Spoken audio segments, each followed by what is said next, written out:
Hello and welcome to Cedar Creek Homestead. I'm going to talk to you today about dealing with pests. And one pest that we have is rabbits. The rabbits, wild rabbits. Now, I like rabbits. And I have beagles here. I've got 3 beagles. And I hunt the rabbits with the beagles, but I don't ever kill them. I just let the dogs run. I love to sit on my back porch and listen to them.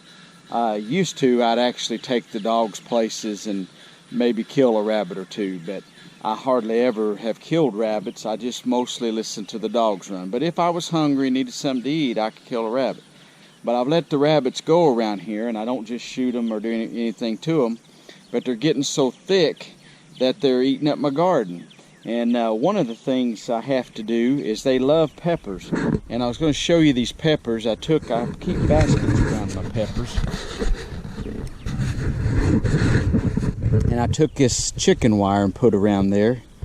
And that keeps the rabbits out from those peppers. If not, you'll come out here one day and they'll just be little nubs. Somebody gave me these baskets right here.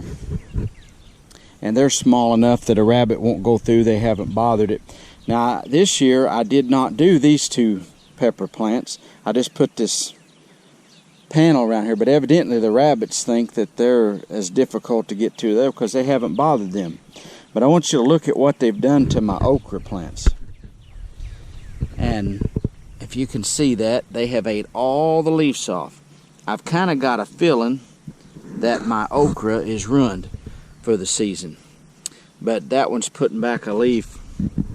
I went around here and fixed up the holes in the fence and the little gaps that were around here, and trying to it's going to show you one of the spots I found where they've been coming through.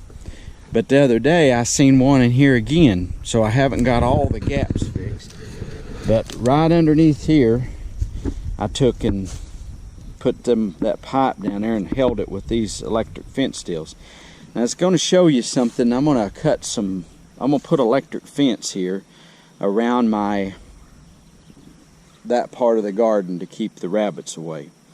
The reason I don't use these are really neat and would be handy, but it's because that little clip there is not close enough. You need to be right down next to the ground to keep rabbits out. I've done it before.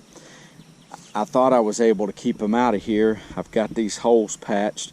I went on the outside and put some more. I've got chicken wire down through there, but they're still getting in on me. So because I love okra and I don't want them eating it all up, but I don't want to have to kill the rabbits, at night when I lock my chickens up, there's usually 2 or 3 rabbits here. And I have seen all kinds of baby rabbits out in the yard. So I know I got plenty of rabbits, but I could shoot them, kill them all, whatever. But I don't want to do that. So what I'm going to do is put electric fence. But I got some little fiberglass posts I'm going to use. And I'm going to cut them. They come like 4-foot length, but I'm going to cut them in thirds and make shorter posts. And I'm going to go around over here and around my green beans, and probably I've got beets planted down through here and onions. It don't seem like they like beets or onions, so I'm going to come around up to here and around the garden and see if I can put in electric fence. So I'll take you along. You can watch me put up the electric fence and what I'm going to do. If you're interested, I'm going to put up a solar charger, and I use those a lot out here in the pasture. But anyway, we're going to give that a try. This is my green beans here, my pole type green beans. And as you can see, they've ate a bunch of these down. It should be big and tall like this right here. This is the way my green beans should look, like that, growing all the way up to the top. But down here at the end, they have ate them all the way down. There's a few that's coming on out. But I I'm having a little trouble with that, and I don't appear that they like cucumbers. My cucumbers, I don't never notice them eating on the cucumbers at all. But the old rascally rabbits are ornery. So I noticed I'm getting some little baby cucumbers there, so that'll be some good eating before long. But anyway, I'm gonna go get my electrical stuff and see if I can fix a wire around this part of the garden to slow the rabbits down.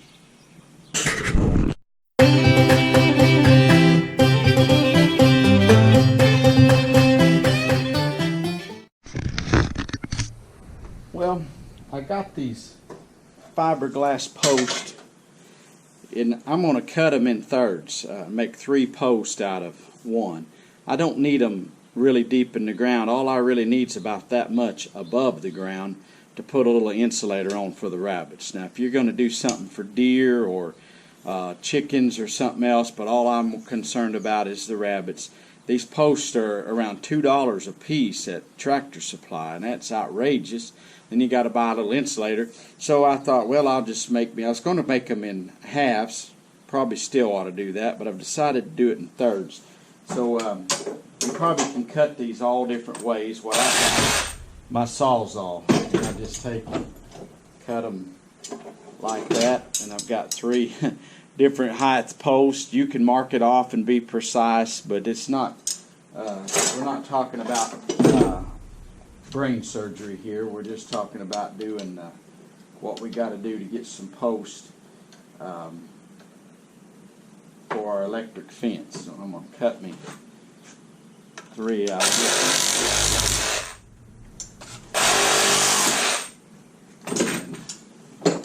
And there we have it, 3 little posts. They make some that look like rebar, and I've got some of them, and you might see them at your farm store, but I went there and they were out of the rebar ones, but they're tall, and I do not cut them. I leave them whole, but the rebar ones. Now, when you're working with this stuff, these fiberglass posts, that one splintered out a little bit. So when you're driving them in the ground, you might want to have gloves just in case where that splintered a little bit. You know, this fiberglass can get in your hands. One thing I don't like about the fiberglass ones is after a year or so, these break down, and that fiberglass will come off in your hands. Now, unless they've done something new, that's been my history with the fiberglass posts. So I usually get plastic or metal, but since this is a project that's not all that critical, but out on the farm, I usually get the plastic that already have the clips for your fence to go in. I go, there's, like I say, if you're going to keep cattle or something like that in, you do not want to cut these off, or goats or sheep or whatever. But if just for a quick fix in the garden, you can. I started to cut 2 at a time, but it won't take me that long to. You could take and measure like that. If you want them all exact, cut your first one and cut the other 2. But it doesn't really matter all that much. The main thing is that you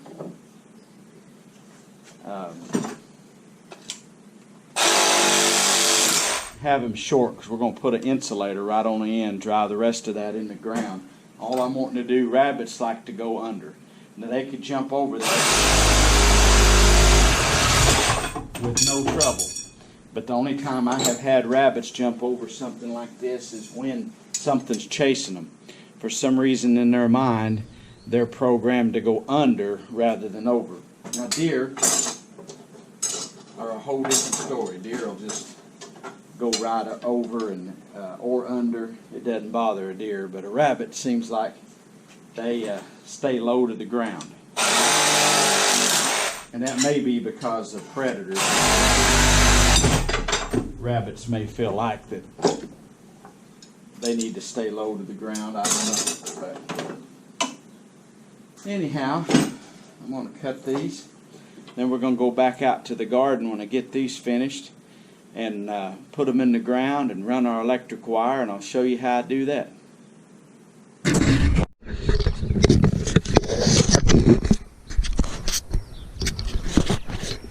For my corners, I'm using these rebar stakes. The Tractor Supply, our local one, was out of these the other day, and you could cut this in half for rabbits, but if I get these, they're usually less than $1 a piece for some reason, and they have that little deal there welded on. Usually that's flat. That one's gotten bent for some reason. But in my corners where I'm going to be stretching from and stuff, I try to put something like this in, whatever I got, and drive it down some, because I'll be stretching from that, and you need something pretty strong. And then over here I have some long rebar I ended up with, so my little insulators will slide right over that, and I'm not likely to trip over that. That's up high enough to keep me safe. And over there I've got another one, so just going to show you my corners. Anywhere I got a corner, I'm trying to do something a little bit stronger than just those little fiberglass posts that I have. Anyway, take these. You probably have used these before. They're just or seen them at the supply store, the farm supplies, but you just take and put your little nut on there. Sorry for trying to work both hands here, but and show you on the film. But anyway, they got a little nut that goes on there, and you slide that down over your rebar or pipe, and as you turn it, it'll tighten down on it. So kind of like this here. And get it on there like that, and then but I'm going to slide it all the way down to the ground.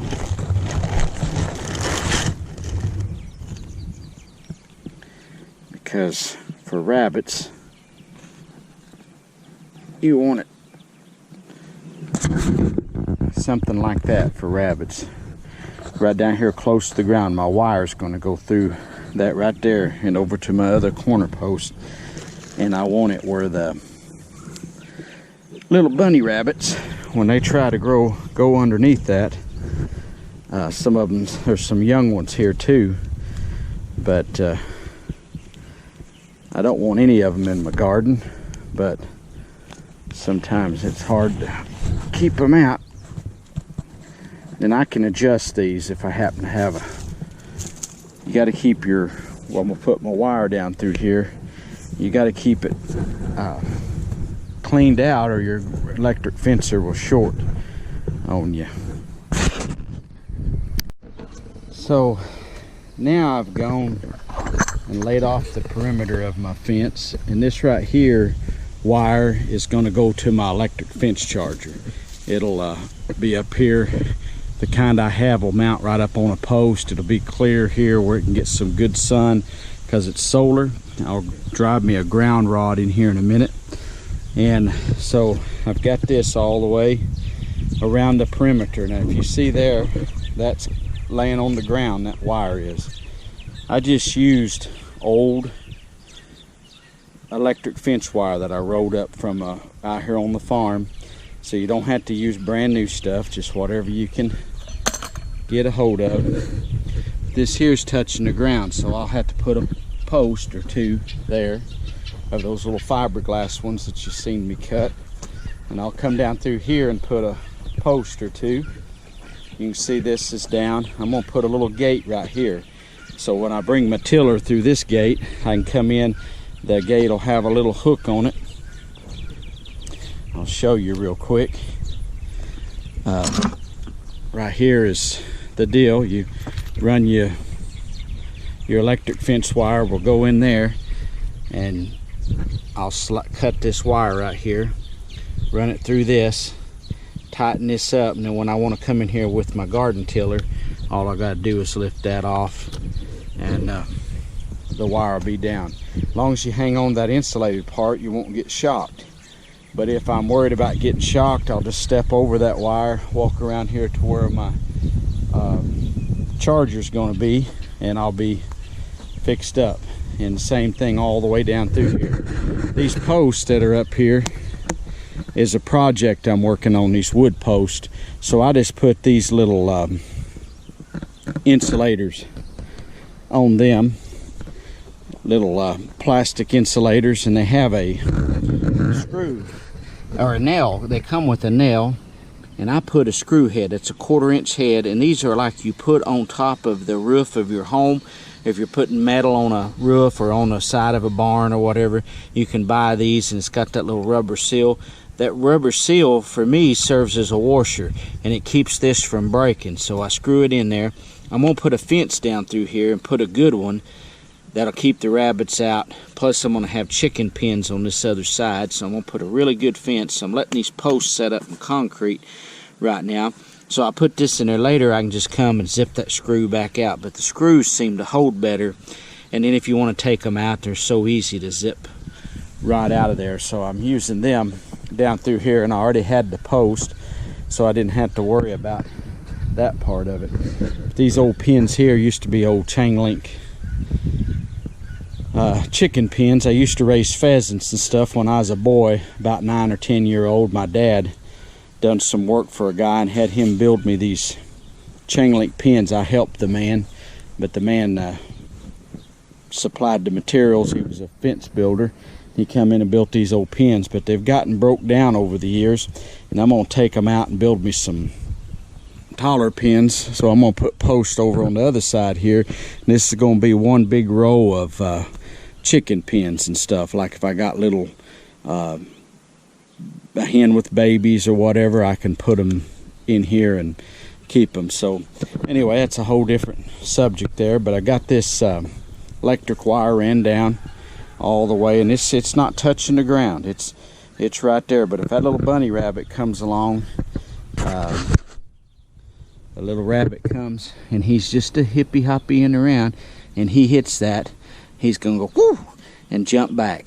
And hopefully if he comes through this wire is where the direction he'll be coming. But if he hits that, he's going to jump back, and he's going to decide to eat somewhere else instead of eating in my garden. I don't think I'll put a post through there probably to keep that from being raised up. When he gets that, woo, woo, it'll get him. So anyway, we're going to go down through here. As you can see, I got that wire ran. I got another corner over there on that side of the garden, and I'll have to go down through here and put a few line posts, those little fiberglass posts with insulators. But that's kind of what this looks like, and I got that kind of got hung up there, but there's my corner. I'll go down through here all the way down to that corner, and I'll just have to support this up a little bit. So I just decided to put it around the entire garden. So if a bunny comes in, why, he's gonna get a surprise tonight when they come hippity hoppity and into my garden. Alrighty, right there is where I'm gonna hang my box. I've already showed you that, but it's gonna come down, and here's my post and my wire, and I added these little posts like that. I call them line posts. Those are the ones I cut off out there with the Sawzall. They're just short down here next to the ground, and got them around here.